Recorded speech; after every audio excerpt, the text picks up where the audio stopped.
Muy buenos días, El Salvador. Qué placer enorme nuevamente volvernos a reencontrar en este espacio de entrevista al punto con Sergio Méndez. El licenciado Eduardo Escobar de Acción Ciudadana está con nosotros esta mañana, como ya lo habíamos adelantado, en nuestras diferentes redes sociales. Y es que estaremos hablando de las diferentes iniciativas para que los diferentes institutos políticos que todavía, hoy por hoy, tienen una deuda pendiente con El Salvador, puedan entregar el listado de los financistas, quienes son verdaderamente detrás de los institutos políticos que están dando la plata, el dinero para financiar campañas políticas. Y es que en alguna medida se ha vinculado a los partidos políticos no solamente con un enriquecimiento ilícito, sino que actos que podrían estar rayando en actos constitutivos de delitos penales. Vamos a conocer cuál ha sido la iniciativa frente al Tribunal Supremo Electoral. Y es que hoy por hoy han habido institutos políticos que han acuerpado la posibilidad concreta, a excepción del partido FMLN. Aguántenme un ratito, vamos a conocer quiénes son estos. Antes, saludo a quien gentilmente mañana tras mañana hace posible el primer segmento de su entrevista al punto con Sergio Méndez, como lo es Mr. Donut. Mr. Kirikikiki, Mr. Desayunos, Kirikikiki, para iniciar mejor todas tus mañanas. Cuando sale el sol, Mr. Donut ya me espera con su variedad. A mi corazón contenta. Mr. Kirikikiki, Mr. Desayunos, Kirikikiki, Mr. Donut, la gran variedad. Y bueno, señores, con el mayor de los placeres le damos la bienvenida al licenciado Eduardo Escobar de Acción Ciudadana, ¿cierto? Eduardo, ¿Qué tal? Bienvenido, buenos días, un gusto. Gracias por el espacio, siempre un gusto compartir contigo este espacio.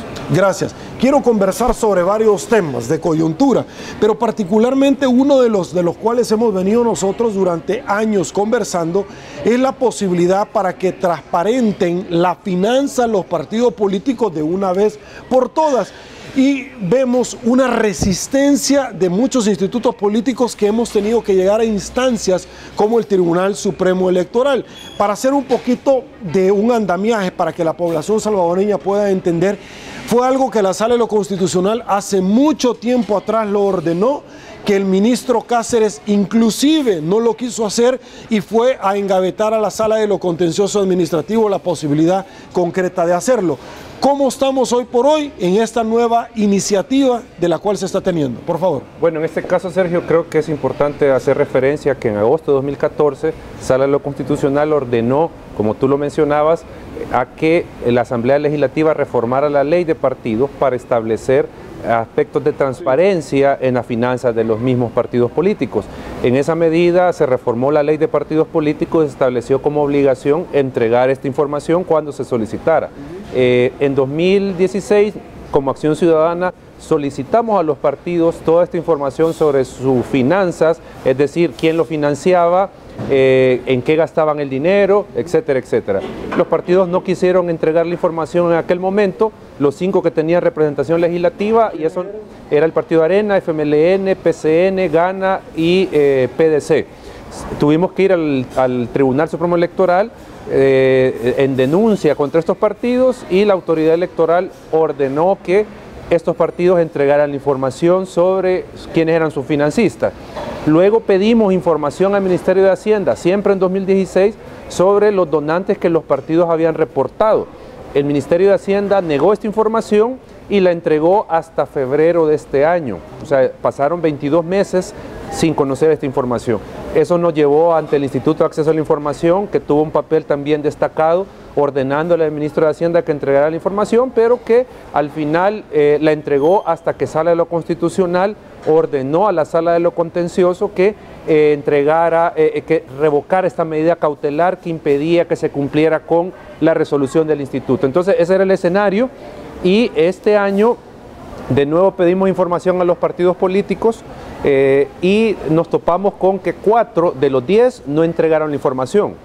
3 porque tuvieron problemas administrativos, según nos dijeron, porque los tuvimos que llevar al Tribunal Supremo Electoral de nuevo. En este caso el partido CD, Partido Socialdemócrata y el partido Gana, que no entregaron la información, y el partido CD, Gana y Partido Socialdemócrata no entregaron la información. el tribunal les ordenó que la entreguen, el partido CD la entregó en audiencia, los otros dos estamos a la espera que entreguen la información, y el caso último es el del FMLN, que no nos entregó el listado de donantes que se le requirió ni los gastos que tuvieron en 2017 y 2018 bajo el argumento que era información oficiosa. Entonces estamos en este trámite actualmente de que se nos entregue completa la información, porque nosotros hacemos este monitoreo de cómo está el tema financiero de los partidos políticos. Ok, vemos nosotros donde dentro del seno del Tribunal Supremo Electoral, en la última audiencia en la cual se pudo realizar, el partido FMLN es el que está en deuda, ¿cierto? Sí, es el que está todavía resistiendo a entregar la información. ¿Por qué se resiste? ¿Cuál es el argumento? Hay dos argumentos. El primero del partido es que la información que tiene que ver con sus financistas es información de carácter confidencial. Eso es lo que ellos dicen. Obviamente esto está en contra de la ley de partidos políticos, que dice que esta es información pública, está en contra de la resolución de Sala de lo Constitucional, está en contra de resoluciones del Instituto de Acceso a la Información, en contra de lo que el mismo Tribunal Supremo Electoral ha resuelto. Ellos dicen de que... Si está en contra, ¿por qué siguen insistiendo? Es que ellos han hecho una interpretación, yo creería que un poco interesada, de lo que dice una sentencia de la Sala. La Sala dijo de que era información reservada la que tenía que ver con la afiliación ideológica partidaria de los donantes de los partidos.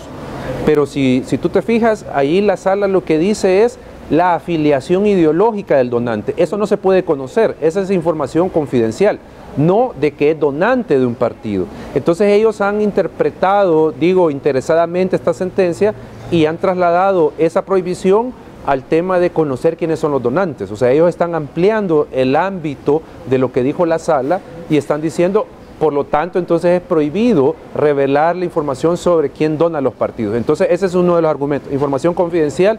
No obstante, la ley y la jurisprudencia dice que no lo es. Y el otro argumento que tiene que ver con el gasto de campaña, dice el partido de que al revelar cuánto gastaron, se está dando a conocer la estrategia político-electoral que tiene el partido en las elecciones y que puede ser utilizado en su contra. Entonces, esos son, digamos, los dos argumentos que menciona el partido para negar información, los cuales obviamente carecen de sustento, y el mismo Tribunal Supremo Electoral en las audiencias de las semanas pasadas dijo que el partido tiene que entregar esa información. Ahora, Eduardo, yo no entiendo cuál realmente es la oposición. Si tú no tenés nada que estar ocultando, ¿cuál es el tema? Y de cara precisamente a unos comicios electorales del próximo año, que estamos a 7 meses para unos, yo digo que son 5 meses sin el mes del Mundial y sin fin de año, que prácticamente cae ya en cosa dormida. Yo no entiendo por cuánto el partido FMLN sufrió un aparatoso accidente las pasadas 7 de marzo, cuando sacó 22 diputados únicamente bajo la reprimenda del conglomerado electoral. No dejo de estremecerme. ¿Cuál es el problema de dar a conocer quiénes son los financistas? Yo creo que hay varios factores que están llevando al partido a no querer revelar la información. Uno es el que se menciona y se maneja públicamente, de que se van a encontrar grandes donantes de otros partidos también donándole al FMLN. Eso creo que es un tema. El otro aspecto es que pareciera, por algunas evidencias que tenemos, que el partido no lleva contabilizado algunas aportaciones que se le hacen, es decir, aquellas que tienen que ver con los certificados de ayuda.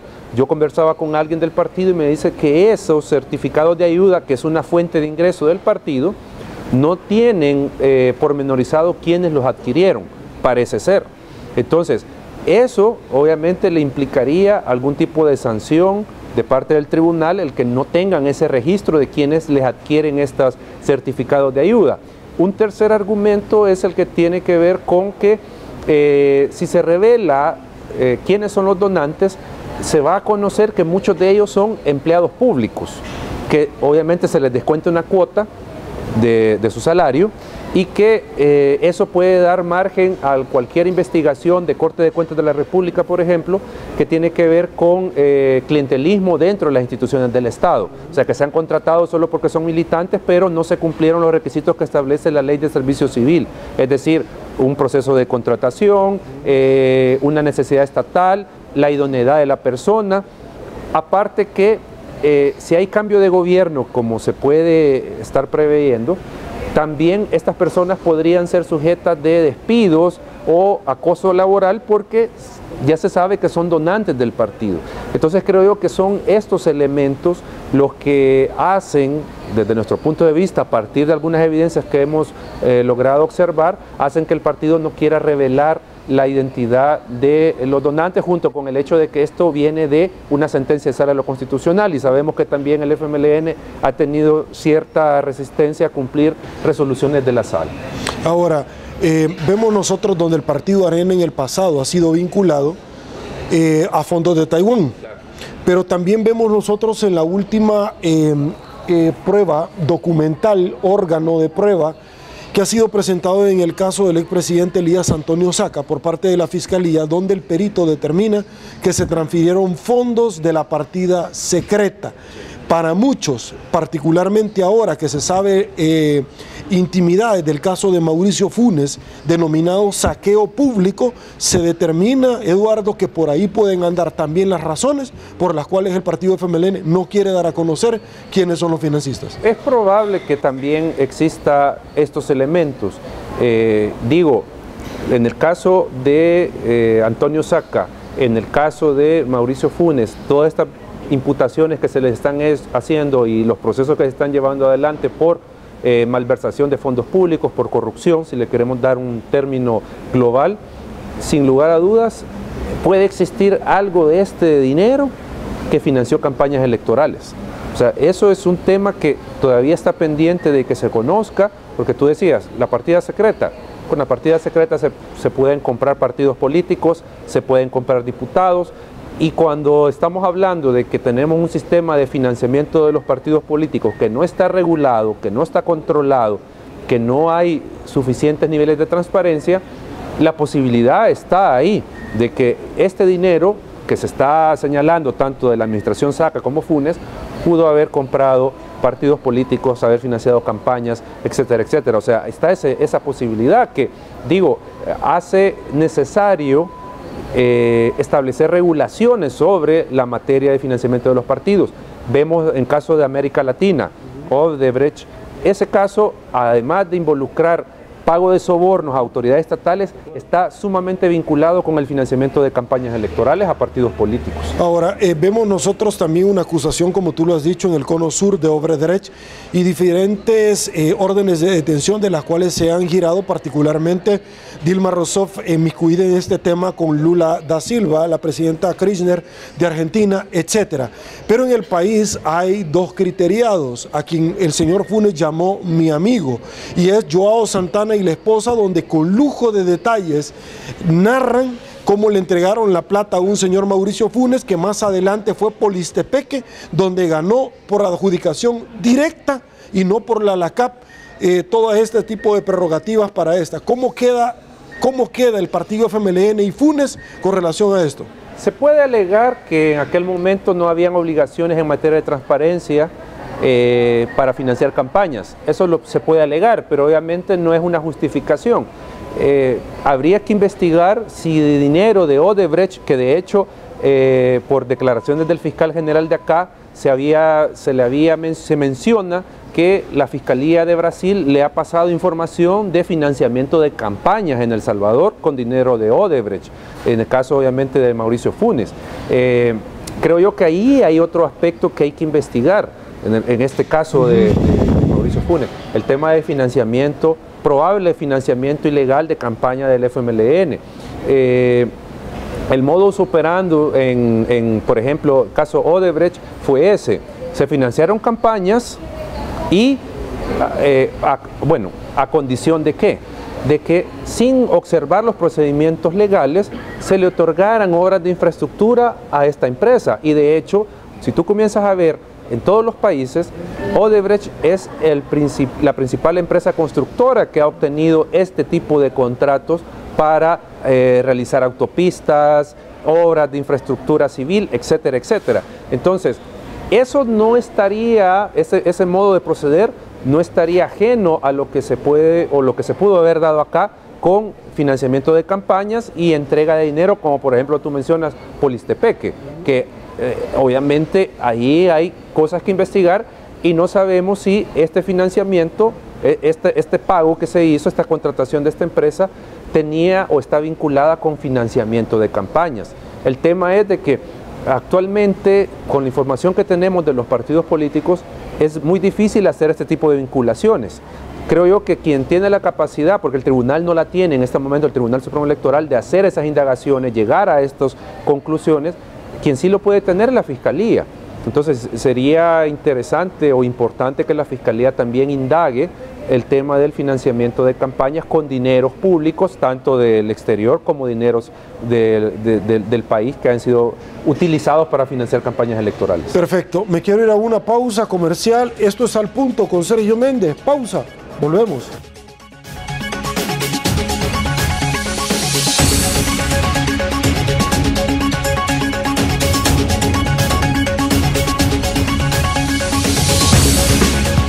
Esta es la razón por la que dejamos todo, sin importar de dónde vengas o dónde estés.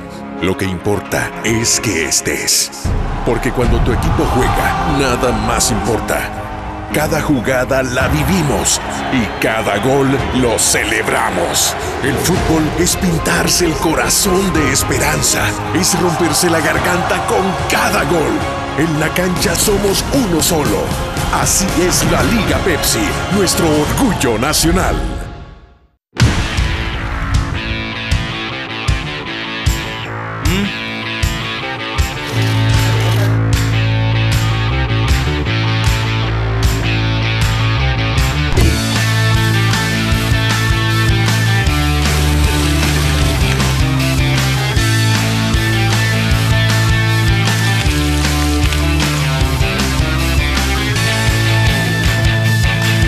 Mr. Donut, la gran variedad.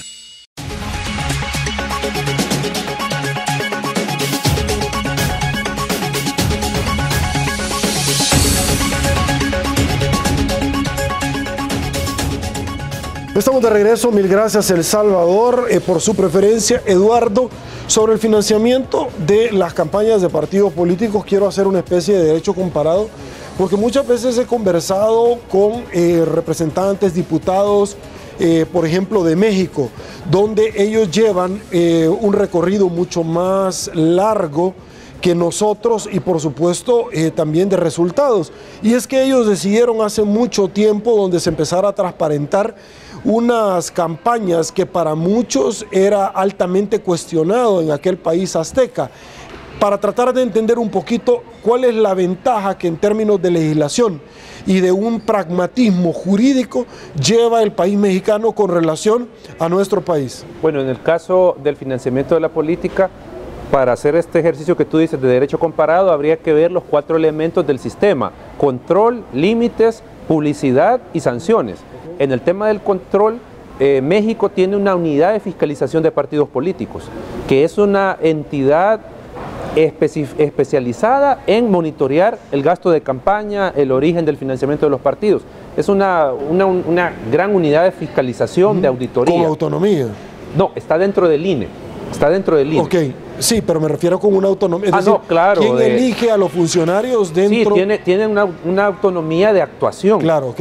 Tenemos también el caso de Guatemala. No administrativa, por ejemplo. yo lo sé. Claro, el caso de Guatemala también tienen recién instaurada una unidad de fiscalización de partidos políticos. Entonces, digamos, en el tema del control hay una ventaja, en este caso que tú mencionabas, México, que tienen esta unidad que fiscaliza. Si vamos en el tema de los límites del financiamiento, pues, por ejemplo, en Guatemala hay un límite de gastos en los que puede incurrir un partido político en una campaña electoral. O sea, no son gastos ilimitados, sino que tienen topes de lo que pueden gastar. Igual hay límites de lo que puede donar una persona natural o jurídica. Hay otras legislaciones, como por ejemplo Argentina, donde no se permite a las empresas donar a los partidos políticos. Tampoco se permite a concesionarios del Estado donar a partidos políticos. Claro, porque habría un vínculo, habría un compromiso, claro, un conflicto de interés. Entonces, digamos, si uno comienza a ver estas legislaciones, hay ciertos elementos que nos superan en la regulación a nosotros. En México, por ejemplo, son sujetos obligados candidatos a rendir cuentas. No solo los partidos. Si nosotros vemos el caso salvadoreño, ¿quiénes están obligados a rendir cuentas? El partido político. Pero los candidatos no están obligados a rendir cuentas de sus gastos para, obviamente, evitar y poder fiscalizar si no hay dinero que no esté contabilizado financiando campañas de candidatos. En el tema de publicidad, nosotros podemos ver, por ejemplo, caso argentino, igual el caso mexicano, que el gasto de los partidos, el origen del financiamiento también es público. Es decir, se puede conocer quiénes son los que están aportándole a los partidos. Te pongo el ejemplo mexicano. Cada candidato tiene que llenar un formulario donde revela de dónde el gasto de campaña y de dónde viene. Es decir, la dirección del partido me entregó X cantidad y lo señalan. Fulanito de tal, con número de documento X, me dio tanto en especie o en efectivo. O sea, hay estas regulaciones de que hacen transparente quién dona a los partidos. Vemos el caso argentino donde tenemos un detalle, y eso está en línea, los invito a que vean la Autoridad Electoral de Argentina. Usted puede ver los gastos de campaña. Usted entra a cada partido y comienza a ver, por ejemplo, los diferentes rubros de gastos de una campaña electoral. Publicidad. Entonces usted entra ahí en un documento de Excel donde usted puede ver las empresas con las que contrató el partido y lo que gastó en cada una en propaganda electoral. Entonces hay diferentes elementos que también hay que retomar, y el tema, me quiero quedar con esto, Sergio, por el tiempo, el tema de las sanciones. Las sanciones, tenemos dentro de las legislaciones incluso sanciones que implican cancelar partidos políticos por incumplir obligaciones en materia de transparencia y ser financiados con fondos ilegales, o en aquellos casos donde se les retira la victoria electoral. Es decir, yo gané un consejo municipal o 3 diputados en la circunscripción, pero utilicé fondos ilícitos para esa campaña. Entonces, la sanción es, se le retira la victoria electoral al partido y obviamente se inician los procedimientos penales si así fueran, de que hay dinero del narcotráfico, por ejemplo. Entonces hay, muchos sistemas de control, de publicidad y de sanciones que en este caso, en el caso salvadoreño, deberían de ser aplicados, y eso hicimos con la propuesta de reforma que presentamos a la Asamblea Legislativa con el acompañamiento del diputado Leonardo Bonilla. Estamos proponiendo muchas de estas cosas que te he comentado para mejorar el control sobre los partidos, para evitar actos de corrupción, porque ya lo decíamos, Odebrecht, que es el caso emblemático que tiene miles de millones de dólares en malversación de fondos, está vinculado con el financiamiento de las campañas. Y sendas demandas ya que tienen diferentes países, claro, y condenas también, muchos de ellos han sido criteriados para poder de una u otra forma proporcionar elementos importantes en la investigación. Es un caso de corrupción, creo que el más grande en América Latina, el de Odebrecht. De toda la historia. Sí, yo creo que incluso de la historia, pero lo que quiero mencionar, Sergio, es que ahí hay un tema de financiamiento de campañas, que ese fue el origen, ese fue el mecanismo que utilizó esta empresa para penetrar el Estado, para poder beneficiarse del Estado y cometer actos de corrupción. Entonces, por eso digo, esto los partidos lo tienen que ver como medios de prevención de corrupción y formas de cómo fortalecer la institucionalidad de los partidos, porque en la medida que los partidos son más democráticos y transparentes, tienen otra percepción ante la ciudadanía. O sea, porque recordemos que los partidos están en su punto, creo, no sé si el más bajo de cualquier encuesta que se ha reflejado. ¿En nuestro país? Sí. O sea, bueno, para empezar, la Asamblea Legislativa está en su punto más bajo también. O sea, yo no sé si podríamos decirlo en el suelo, pero la credibilidad es cero. Exacto. Y el sistema de partido político como tal, la gente lo quisiera cambiar. Exacto, está muy mal. Entonces, una forma de cómo darle oxígeno, no solo al sistema de partidos, sino que a la democracia, es tratando de elevar estos niveles de democracia interna y de transparencia de los partidos. Entonces, creo yo que eso lo deben de tener muy claro los partidos y deben de proceder a analizar todas las reformas, no solo las que nosotros hemos presentado, sino que todas las reformas que vayan en esa lógica de cómo fortalecemos el sistema de partidos políticos. Ok, quiero hablar de temas de coyuntura, de actualidad, porque me parece que lo que nos has explicado con relación a lo que ha estado sucediendo en el Tribunal Supremo Electoral es muy interesante en el tema del financiamiento, y esto es básicamente en temas de transparencia. Esto nos lleva a hablar de transparencia. Eduardo, un caso que ha estremecido a nuestro país y al mundo entero en los últimos días es ver una audiencia inicial en el Juzgado Quinto de Paz de la jurisdicción de San Salvador, luego de que la Fiscalía General de la República giró alrededor de 31 órdenes de captura. Llama la atención varias cosas. La primera es, Eduardo, que esto fue alzado a un juzgado superior con instrucción con detención, y la señora Wanda Piñato se le gira prácticamente ya una detención.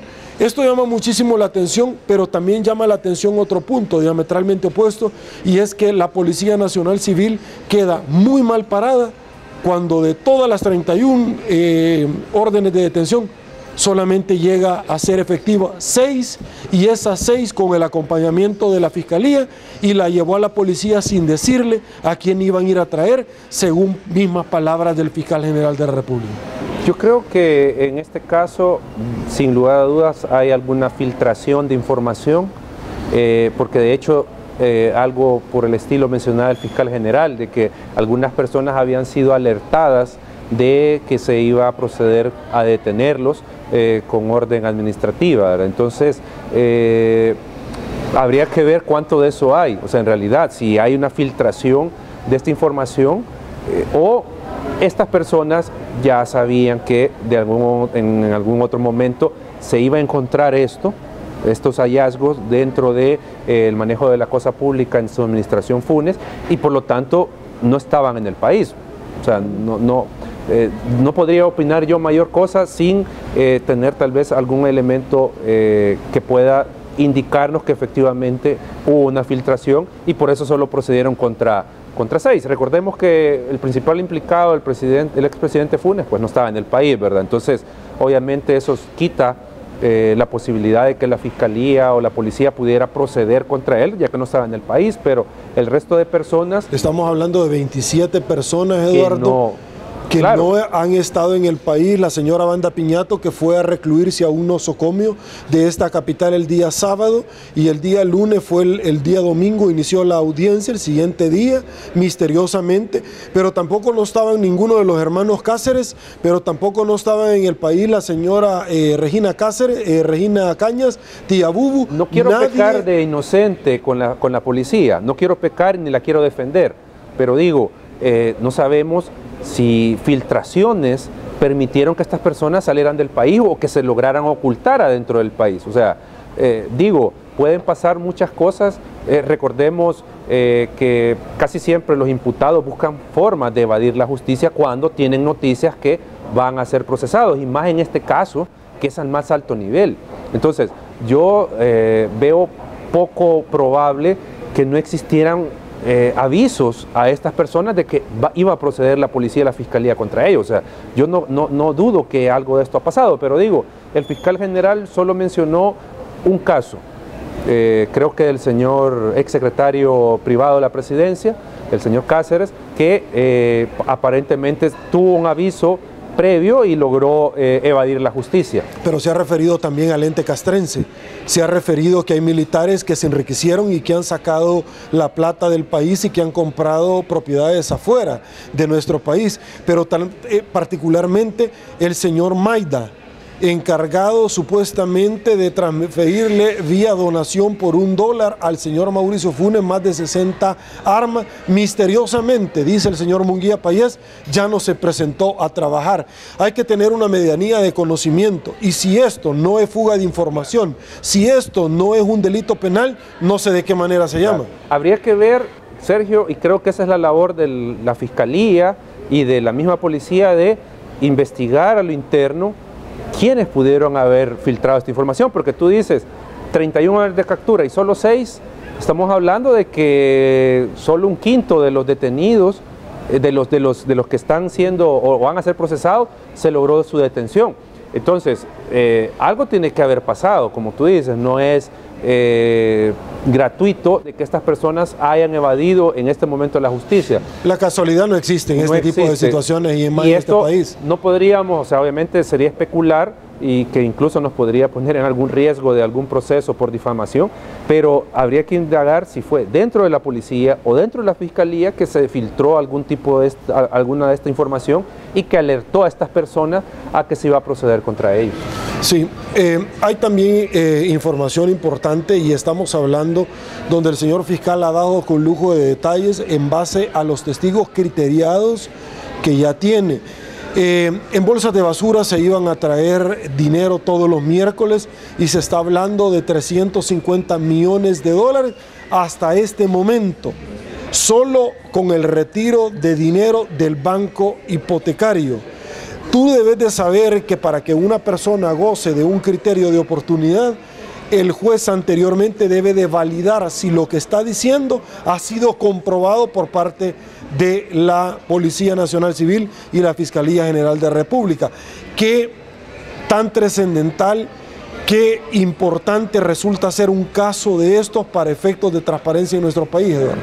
Yo creo que todo acto de corrupción y obviamente o sobre todo estos que estamos hablando de alta corrupción, porque aquí no estamos hablando de corrupción de una plaza fantasma no, estamos hablando de alta corrupción. De una estructura de niveles jerárquicos impresionantes. Sí, o sea, porque estamos hablando del presidente de la República, se está investigando según el fiscal al anterior ministro de Hacienda, o sea, estamos hablando de alta corrupción.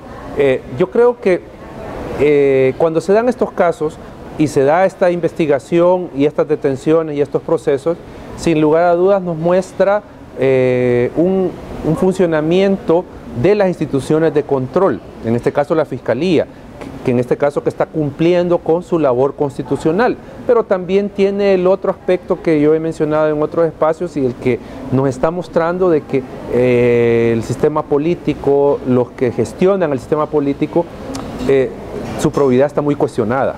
O sea, y eso ¿a qué nos lleva, Sergio? A que como ciudadanos nos podemos estar cuestionando, bueno, y entonces ahora ¿con quién? ¿A quién le damos nuestro voto? ¿A quién podemos apoyar? ¿A quién creerle? Porque, por ejemplo, una de las cosas que Mauricio Funes tenía como propuestas de campaña y que obviamente eso generaba esperanza en la ciudadanía, era el combate a la corrupción que se había dado en los gobiernos de Arena. Esa era la esperanza, eso era lo que se vendía. Pero ahora vemos que si sale obviamente sentenciado por un tribunal todas estas personas que están imputadas y se logra comprobar o establecer como verdad jurídica de que hubo esta malversación de fondos, que hubo lavado de dinero, etcétera, etcétera, pues esto nos va a demostrar que el partido que promovió a un candidato que decía que iba a luchar contra la corrupción y que está involucrado en alta corrupción, esto no le va a sumar al sistema político, o sea, a la confianza ciudadana sobre el sistema, porque ya se desencantó del partido Arena, se desencantó ahora del FMLN. Entonces, ¿qué nos queda a los ciudadanos como opción política? Porque hay que elegir presidente. Tú mencionabas hace un momento que viene la elección presidencial. Hay que elegir presidente. ¿Qué opciones tenemos?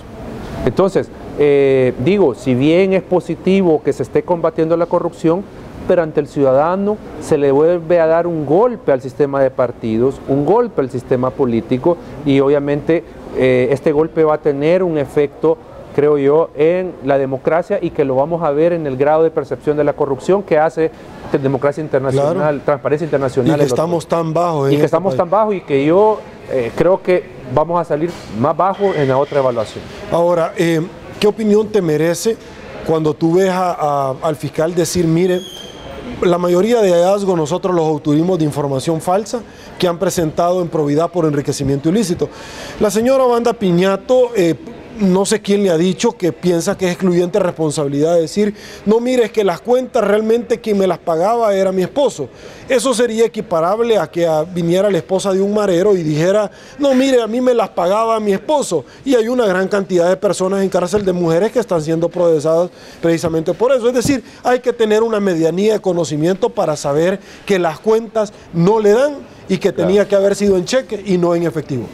Yo creo que algunas evidencias que ha dado el fiscal, porque obviamente no va a vertir prueba, o sea, eso es en el tribunal que se tiene que comprobar todo lo que ha dicho el fiscal, pero a partir de lo que ha dicho, sin lugar a dudas, ninguna de las personas involucradas, y por eso tienen orden de detención, ninguna de las personas involucradas puede alegar que no tiene algún grado de involucramiento en el cometimiento de estos actos delictivos. O sea, yo ese argumento de que él pagaba y yo no sabía, como tú dices, pues obviamente cae por su mismo peso.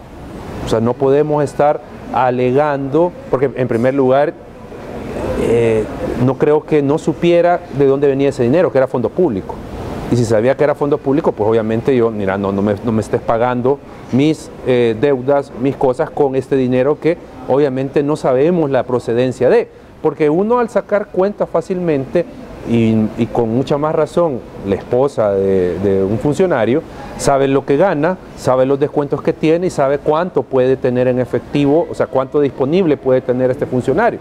Pero bueno, son cosas que al final se tienen que determinar judicialmente y digo, ya el indicio que tiene la Fiscalía fue suficientemente robusto para ordenar la detención de Wanda Piñato.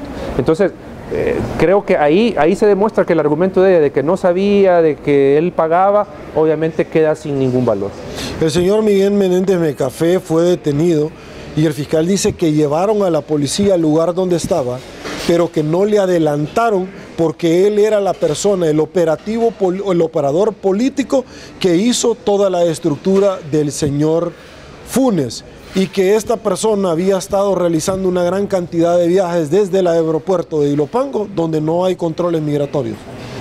Yo creo que, no sé si lo que voy a decir estará correcto, pero yo no le atribuiría tanto peso a Miguel Menéndez en este caso, porque según lo que se ha dicho, la estructura es similar a la que ya estaba en Casa Presidencial, en la época de... Lo que se ha dicho es que se la heredó el expresidente Saca. Entonces ya estaba montada la estructura, ya había procedimientos que se seguían y lo que quiero decir es que no es que se inventó esto Miguel Menéndez, o sea, ya estaba la estructura. Él lo que llegó a hacer, como tú bien dices, el operador, darle de nuevo vida y hacer operativo a esa estructura que ya estaba montada. Y esto obviamente lleva a que al leer el comunicado que pronunció o que se hizo público de Casa Presidencial, habría que esperar que desde Casa Presidencial se investigue si existe todavía esa estructura ahí y que se desmonte. O sea, no puede ser concebible que, o yo no concibo que el FMLN, el nuevo gobierno encabezado por Mauricio Funes, haya tomado posesión en Casa Presidencial, no se hayan percatado de esa estructura y no la hayan desmontado y no la hayan denunciado. O sea, ahí es donde uno... Es porque simple y sencillamente había complicidad. Había complicidad. Entonces, esa complicidad habría que determinar si sigue en este momento. No estoy diciendo el presidente de la República, no estoy acusando a nadie. Bueno, él era vicepresidente en el Consejo de Ministros. Pero no sé cuánto tendrá tanto él como otros ministros conocimiento de este tipo de estructura. O sea, digo, y no es que esté yo queriendo salvar a nadie, sino que hay cosas que obviamente se manejan con cierto grado de confidencialidad y se excluyen a ciertas personas. Pero lo que quiero decir es que una muestra de luchar contra la corrupción que puede dar este gobierno y el partido es investigar si todavía esta estructura tiene algún elemento dentro de Casa Presidencial. Ok, Eduardo, debo hacerle la pregunta que en su momento yo se la hice en el caso del expresidente Francisco Flores. Acción Ciudadana, ¿cierto? Sí. ¿Se va a mostrar parte querellante en el caso del señor Funes? Bueno, fíjate, Sergio, que Acción Ciudadana no estuvo vinculada con el caso Flores. O sea, Acción Ciudadana tiene otro Pero tú giro. particularmente sí, en este caso... En mi caso, yo tuve vinculación con el caso Flores como no era querellante, yo no era querellante, era el apoyo pero jurídico. Sí contrataron querellantes, claro. Sí, se contrataron querellantes. Bueno, no se contrataron, sino que eran miembros de las organizaciones, abogados, que tenían experiencia en materia penal y que asumieron el rol de ser querellantes, ¿sí? No es que se contrató, sino que eran gente de ISD y de FESPAD. Y yo tuve una participación, obviamente, porque soy abogado, entonces apoyé algunos aspectos que se tenían. Desde mi punto de vista, de mi parte, no, yo no soy experto en materia penal. Yo apoyé más en temas de amparo y de otros aspectos. Y en este caso, primero yo estoy miembro de Acción Ciudadana, que no tiene nada que ver con este tipo de procedimientos de casos, y yo no tengo la experticia para mostrarme como querellante en esto. Lo que sí te puedo decir es que ISD sacó un comunicado que decía que si van a valorar ser parte querellante, si... Bueno, quiero decirte a Televisión Nacional que para efectos de transparencia, a título personal, ISD no le quedaría ningún otro camino, porque se ha especulado mucho de la vinculación de ciertos miembros con algunos miembros del gabinete y funcionarios del FMLN, y que lo hicieron únicamente porque era la contraparte del señor Francisco Flores. No le queda ningún otro camino, y se lo estoy diciendo directamente, como Sergio Méndez, que tendrían que someter una acusación formal en contra del expresidente Funes, a tal grado que mi siguiente pregunta es: ¿dónde está el señor Marcos Rodríguez en todo esto?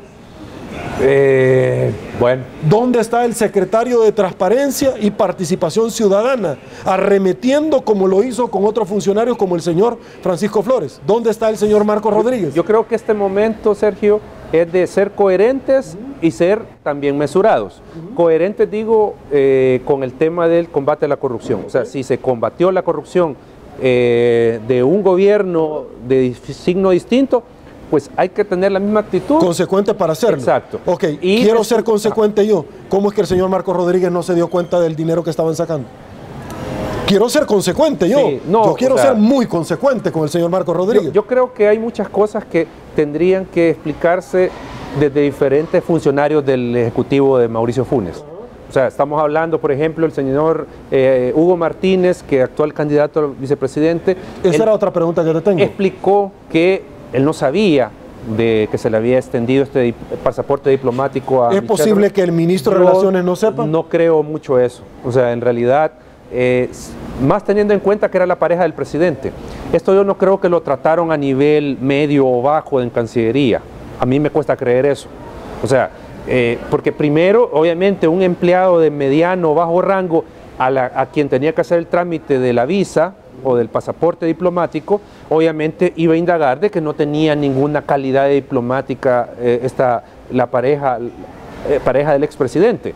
Entonces ahí habría alguna observación y no podría emitirse este pasaporte. ¿Cómo afecta eso a la candidatura del señor Hugo Martínez? Yo creo que él tiene que ser más claro y más transparente en todo esto. Ya se había mencionado que en un momento él dijo hace años que lo emitió porque le ordenaron. Obviamente el presidente de la República. Él dijo eso antes, que también se le había ordenado. Ya sabemos a quiénes les corresponden los pasaportes diplomáticos. Claro. Entonces, la amante del señor Funes, porque era su amante. Bueno, yo le digo pareja. ¿Verdad? La pareja conviviente del señor Mauricio Funes, si lo queremos decir así, porque estaba todavía con doña Wanda Piñato y en el caló popular, así se le llama. No, claro. Perfecto. Recibe una orden para que le dé un pasaporte diplomático a una amiga del señor Mauricio. Claro, que no reunía los requisitos. Perfecto, a eso me refiero yo, porque están los requisitos para darle un pasaporte diplomático al cuerpo diplomático. Claro. Sí, no lo sabía el ministro. Por eso te digo, a mí me cuesta creer ese argumento, a mí me cuesta creerlo, de que no sabía que se le había otorgado este pasaporte, porque estamos hablando de una pareja, una persona que tenía una relación sentimental con el presidente de la República. Entonces eso no se va a tratar a nivel... Y que era del dominio público. claro, y eso no se va a tratar a nivel, digo, y insisto en esto, el nivel medio-bajo. Eso tuvo que haberse visto a un nivel alto, pues por las implicaciones. Como hemos hecho un derecho comparado y como nosotros vimos que la CICIG detuvo a Roxana Valdetti, claro, y detuvo también al secretario de Transparencia, Roxana Valdetti, que precisamente tenía una vinculación, pero que el secretario de ese puesto dependía de la vicepresidenta. Mire qué belleza. Entonces la señora Roxana Valdetti de Mala se le imputa un desfalco de más de 3 millones de dólares por haber limpiado el lago Izabal, sí, con agua salada. Claro. Ahora el señor Marcos Rodríguez, secretario, haciendo un derecho comparado, depende de la presidencia de la República. ¿Dónde estaba el señor Marcos Rodríguez? Fíjate, Sergio, que de nuevo, sin querer de ninguna manera parecer que yo quiero defender a alguien, sí, habría que ver si dentro de las atribuciones que la normativa interna del Ejecutivo le dan al secretario de Transparencia estaba el fiscalizar el uso de los fondos que tuviera Casa Presidencial. O sea, habría que ver eso, porque si tenía esa función, pues obviamente puede ser imputable que no cumplió con su labor, pero si no las tiene, obviamente no puede. Como es el secretario de Transparencia y un portal de transparencia, sí la tiene, pero vámonos a otra pregunta. ¿Dónde está ahora el señor? ¿Por qué no ha salido cuestionando, embistiendo la administración del señor Funes, sino que han guardado silencio? No, yo estoy de acuerdo con tu pregunta, en el sentido de que el gobierno debería dar la cara. Este gobierno y obviamente aquellos funcionarios que de alguna otra manera están vinculados con el gobierno anterior porque fueron funcionarios. Ya te decía yo, Hugo Martínez, canciller. Solo han dicho algo, que los funcionarios esos no eran militantes del frente. Esa es la gran explicación que han dado. No, yo creo que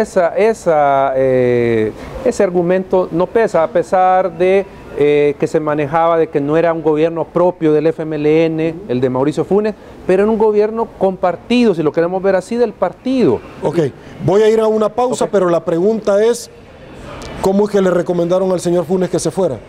¿Le tendrían que recomendar que venga? ¿Y le hablaron a Daniel Ortega para que lo recibiera? ¿Le deberían de hablar para que se los mande de nuevo? Pausa. Esto es Al Punto con Sergio Méndez. Volvemos.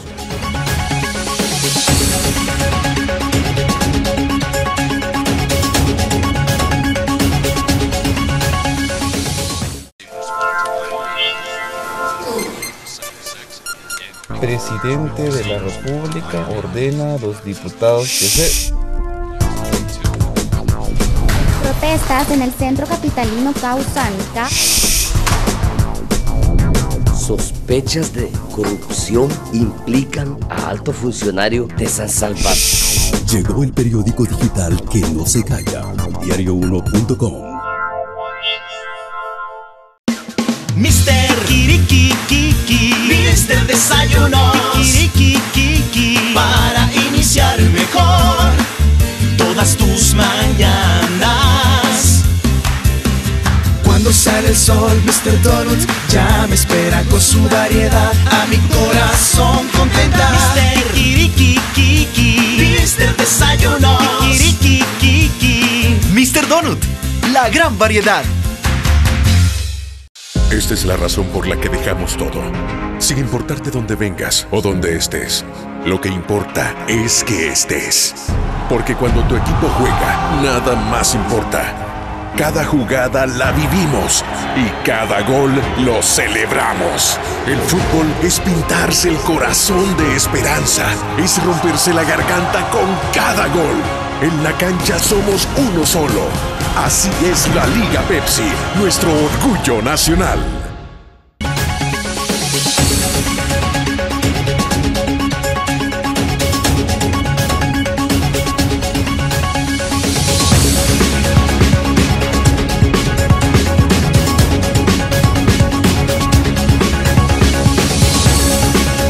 Señores, estamos de regreso. La pregunta sobre la mesa, para no perder tiempo, ya se la había articulado, por favor. Yo creo que hay una incongruencia en el comunicado que sacó el partido recientemente sobre el caso de Mauricio Funes, con esa declaración que se dio de que se le recomendó a Mauricio Funes que no viniera al país y que se fuera del país, o creo que estaba fuera, que no regresara. No me recuerdo cómo era el asunto. Le dijeron que se fuera. Es que yo creo que ya estaba afuera haciendo la consultoría que decía él. ¿Cuál consultoría? No, la que dice él. ¿Y de qué está asesorando? No sé, Sergio, pero... O sea, un bachiller, con mucho respeto, ¿de qué está asesorando a un... Claro, o sea, pero digo lo que se mencionó en aquel momento, que creo que estaba en Nicaragua haciendo esa consultoría y se le dijo, no te vengas porque ya sabemos que van a proceder contra ti por corrupción. Entonces, digo, ahí hay una incongruencia entre esa declaración que se dio y lo que el comunicado ha expresado últimamente del partido. Yo esperaría que el partido sea consecuente con este comunicado que se ha dado, porque me parece un comunicado bastante acertado, eso de que se tiene que combatir la corrupción, que está haciendo un llamado a que el órgano judicial aplique la justicia de forma imparcial e independiente. Pero, digo, hay un reto para el FMLN y para el gobierno, para ellos dos. Tienen que mostrar acciones muy claras y contundentes de que están en favor del combate a la corrupción y el combate a la impunidad. No puede en este momento flaquear el FMLN. ¿Y cómo demostrarían que están a favor de la corrupción? Yo te mencionaba hace un momento, el Ejecutivo poner a disposición de la Fiscalía y los tribunales toda la información que se le requiera, incluso aquella que no se le esté pidiendo, pero que pueda significar indicios para investigaciones, imputaciones. Pero en el caso de Cifrido Reyes, por ejemplo, salieron al paso. En el caso de José Luis Merino salieron al paso. Es que ese es el tema. El partido no estamos hablando de un caso que está aislado. Por eso digo que el partido debe dar muestras claras de dejar que la justicia y las instituciones procesen a estas personas sin que se les esté protegiendo, porque tú has mencionado a dos personas que tienen en este momento fuero constitucional. Una muestra del partido sería, claro, que eran plazas que eran creadas ex profeso. Esa puede ser otra señal. El partido, el gobierno, quita del cargo a estas personas para que puedan enfrentar la justicia. Esa es una muestra. Un pajarito me contó que de pronto el señor Funes, bajo la espiral de violencia que se vive en Nicaragua, podría estar negociando y solicitando que se le diera la ciudadanía nicaragüense. ¿Cómo calaría en el concierto mundial eso? No, yo creo que, y con mucho respeto a mis amigos, que yo tengo amigos en Nicaragua, pero no podemos esperar nada bueno del gobierno de Nicaragua actualmente. No podemos esperar a otra cosa. O sea, no estaría loco eso. Veamos todo lo que está pasando en Nicaragua, que está atentando pues contra derechos fundamentales, contra el Estado de Derecho. O sea, en Nicaragua ahorita es una situación muy problemática y entonces no podemos esperar del gobierno de Nicaragua ningún tipo de acción que esté tendiente a combatir la impunidad. Si en el caso hipotético se llega a dar la ciudadanía, ¿cómo queda el frente? Yo creo que tiene que desligarse de eso. O sea, el FMLN... ¿Se puede desligar del primer presidente como Arena lo ha intentado hacer del expresidente Saca? No, desligarse no de desconocer que fue presidente de su partido, presidente del país propuesto por su partido. No, desligarse en el sentido de no estar defendiéndolo, no estar generando impunidad para otras personas por medio de esta figura del fuero constitucional. Pero no debería el frente de hablarle a Daniel Ortega para decirle que no le vaya a dar la residencia ni ciudadanía y que le quite de una vez por todas, ante la posibilidad que la Corte en plena le pida a la Corte de Nicaragua que lo puedan extraditar. Sí, o sea, por eso decía Sergio, acciones que estén en la lógica no de desconocer que fue presidente por el partido, sino que... Okay. Tengo poco tiempo, pero te quiero aprovechar para una última pregunta porque es menester mío, una necesidad o apetencia de que yo la tenga que realizar. Dentro de toda esta estructura de sueldos, sobresueldos, de casa presidencial, desde la administración del expresidente Elías Antonio Saca y mucho antes, se ha hablado por parte del criteriado, supuestamente, de periodistas pagados. Tu opinión sobre este tema, por favor. Bueno, no me parecería absurdo esa idea, que eso se esté dando, o sea, que eso haya pasado, o que incluso se pueda estar dando. No me parecería nada del otro mundo. Obviamente... Sería aberrante que un periodista, lejos de hacer su trabajo, se esté prestando para eso. Uno de los pilares de la democracia es el libre ejercicio de la prensa, el libre ejercicio del derecho de acceso a la información, el libre derecho de la libertad de expresión. Y obviamente, si tenemos a aquellas personas que son generadores de opinión, que son los que trasladan a la ciudadanía los hechos políticos, pero que lo hacen con un interés particular y no solo una afinidad con algún político, porque puedo entender de que algún periodista pueda tener afinidad y por lo tanto darle un tratamiento distinto a ciertas figuras políticas. Pero cuando estamos hablando de que ya no se trata de afinidad, sino que estamos hablando de un interés económico, son sobornos. Pues eso obviamente pervierte el ejercicio periodístico, pervierte el ejercicio de la libertad de prensa y obviamente eso no es beneficioso para la democracia porque se está engañando a la población desde la prensa. Perfecto, y se debe llegar hasta el tope. Desde mi punto de vista, sí. Tipo la ofensiva final hasta las últimas consecuencias. Para mí sí, tiene que caer quien tenga que caer. Perfecto, magnífico. Con eso me quedo. Eduardo, ya no tengo más tiempo. Debo de agradecerle el que nos haya acompañado, no a Sergio Méndez el llamado, sino que al pueblo salvadoreño encarnado en su servidor y haber conversado sobre mucha temática como transparencia, rendición de cuentas de los partidos políticos, pero también haber conocido desde su perspectiva los hechos y temas de coyuntura, de actualidad que hoy por hoy nuestro país lamentablemente está enfrentando y que no es un problema, es una oportunidad disfrazada para salir adelante y acuerpar la gallardía y valentía del señor fiscal general de la República que está realizando. Sin lugar a dudas, eso es lo que tiene que hacerse, se tiene que apoyar la institucionalidad para erradicar estos males que tenemos de impunidad y corrupción. Perfecto. Gracias por el espacio. Quiero despedir de ti. Muchísimas gracias una vez más. El Salvador, soy Sergio Méndez. Así están las cosas hoy por hoy en nuestro país. Si le gustó la entrevista, comente la mañana. Será hasta mañana. Y una vez más que tenga un día espectacular y que el Señor nos bendiga a todos.